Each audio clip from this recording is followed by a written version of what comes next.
আজি 10 ডিচেম্বৰ আজিৰ দিনটোতে 1979 চনত শ্বহীদ খৰ্গেশ্বৰ তালুকদাৰে নিজৰ তেজেৰে অসম মাতৃৰ চৰণ ধুৱাইছিলে।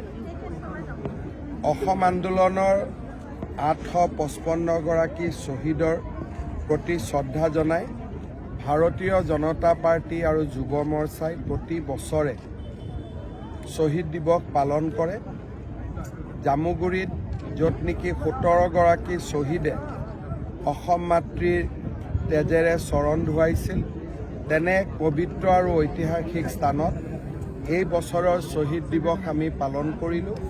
মই অসমবাসী ৰাইজক অসম আন্দোলনৰ যি মূল ভেটি আত্মনিৰ্ভৰশীল অসম, স্বাৱলম্বী অসমৰ যি কল্পনা আছিল, সেই কল্পনাক বাস্তৱত ৰূপায়িত কৰাৰ বাবে আহ্বান জনাম।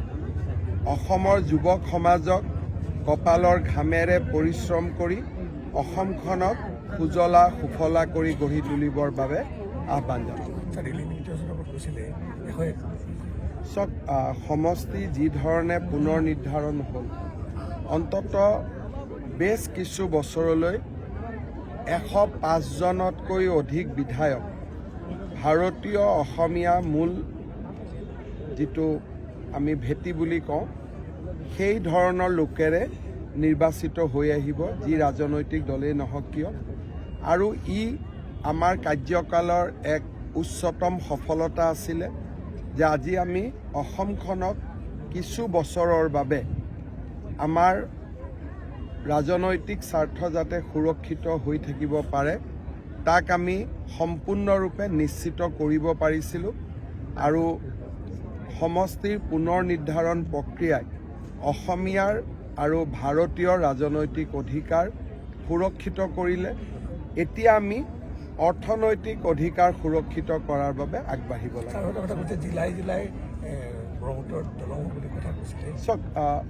জিলাই জিলাই ব্ৰহ্মপুত্ৰৰ দলং বৰ্তমান হৈ আছে।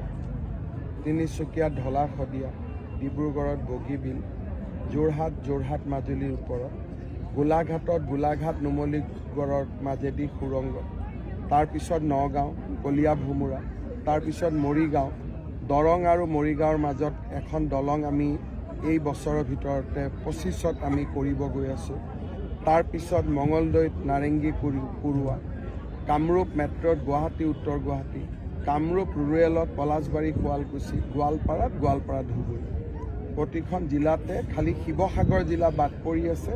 শিৱসাগৰ, দিচাংমুখ, টেকেলিফুটা তাৰো এটা পৰিকল্পনা আছে, কিন্তু এতিয়াও সেই পৰিকল্পনাটো ধৰাতলত অহা নাই। অসমত বিজেপি চৰকাৰে জিলাই জিলাই ব্ৰহ্মপুত্ৰৰ ওপৰত দলং, জিলাই জিলাই মেডিকেল কলেজ, জিলাই জিলাই বিশ্ববিদ্যালয়। 10,000 বিঘা, 10,000 হেক্টৰ, 10,000 হেক্টৰত। আৰু বাসন প্ৰসংগত আপুনি কৈছিলে যে অসমৰ চাৰিসীমা